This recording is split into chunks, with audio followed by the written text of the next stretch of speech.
sæl og verið velkomin í þáttina Norðan. Í þættinum í dag þá ætlum við að ræða við lækni sem leggur áherslu á samspil vitundar og heilsu. Við ætlum líka að ræða aðeins við hann Björn Snæbjörnsson, formann verkalýðshreyfingarinnar Einingar Iðju, en hann vill meina að í ferðaþjónustugeiranum sé það of oft að vinnuveitendur brjóti á ungu starfsfólki sínu.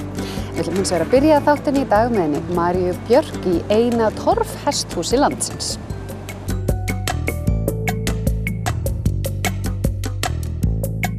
Á bænum Lýtingstöðum í Skagafirði, 19 kílómetrum sunnar Varmahlíðar, verið að reisa hesthús úr torfi og eftir því sem best vitað, eina torfhesthús landsins. Það eru hjónin Evelyn Ýr og Sveinn ásamt Júlíusi, 12 ára sinni þeirra, sem þarna búa og hafa þau hjónin rekið hesta tengda ferðaþjónustu á Lýtingstöðum í mörg ár. Það virtist því rökrétt framhald fannst þeim að láta reisa hesthús úr torfi svo hægt væri að sýna fólki hvernig við Íslendingar bjuggum þá hér áður og fengu þau til verksins Helga Sigursson, torfhleðslumann og hans menn. Það ekki nóg að segja kannski sögur og sína myndir. Mér fannst að fólk þyrfti að hafa eitthvað svona til að upplifa, kannski snerta og eitthvað svona. En það ekki til hér af gömlum byggingum. Það var bara allt jafna við jörðina fyrir einhverju 30-40 árum. En svo bara fekk ég þessa hugmynd að ég þyrfti að byggja torfhús og byggja bara hesthús, bara eins og þetta var í gamla daga.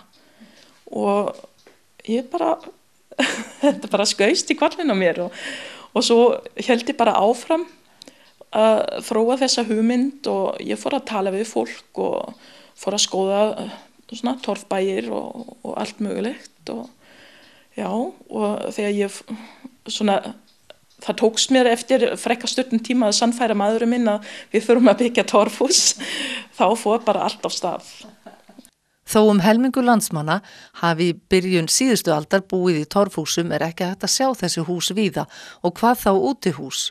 Torfbyggingar standa aðeins fáeina áratugi séðum ekki haldi við, en nú standa fáein eftir sem viðhaldið hefur verið af Þjóðminjasafni Íslands, byggðasöfnum eða sérstöku áhugafólki torf og grjótleðslur.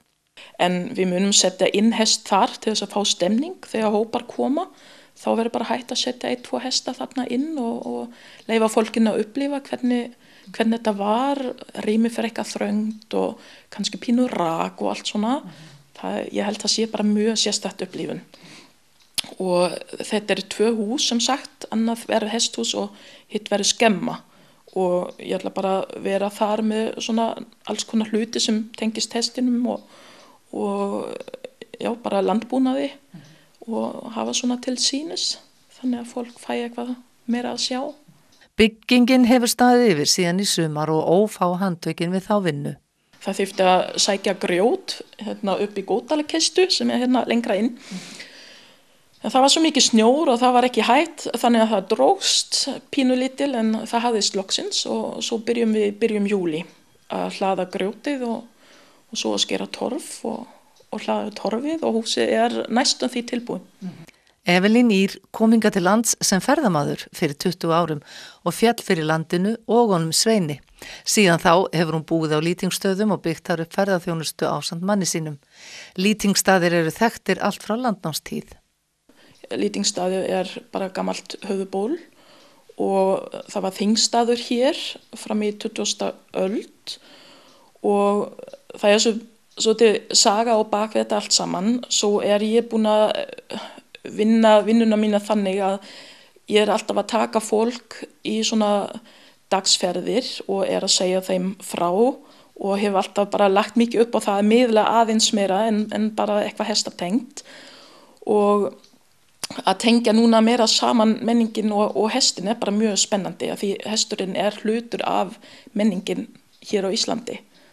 Og það bara þegar ég bara sést niður við mína gestir og að við förum í dagsferð þá vilja svona bara gjarnan bara hlusta og bara vilja vita meira og það bara mjög oft bara þakka sérstaklega fyrir sögurnar sem ég kem með. Segðu mér þá söguna hann Lýting.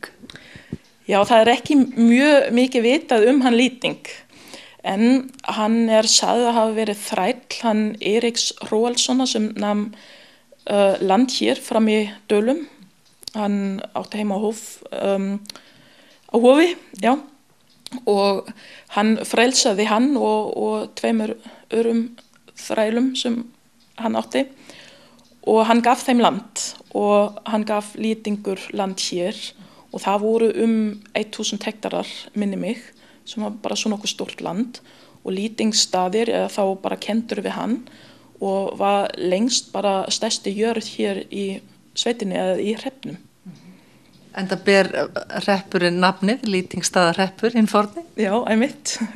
Það styttist í að hesthúsin á Lýtingsstöðum verði fullkláruð og binda þau hjónin mikla vonir við að fólk vilji koma og skoða, kynnast sögu hestsins á annan hátt, hreinlega með því að finna ilminn af jörðinni, hlýjuna í húsunum og njóta svo útsýnisins yfir sveitina á Hestbaki.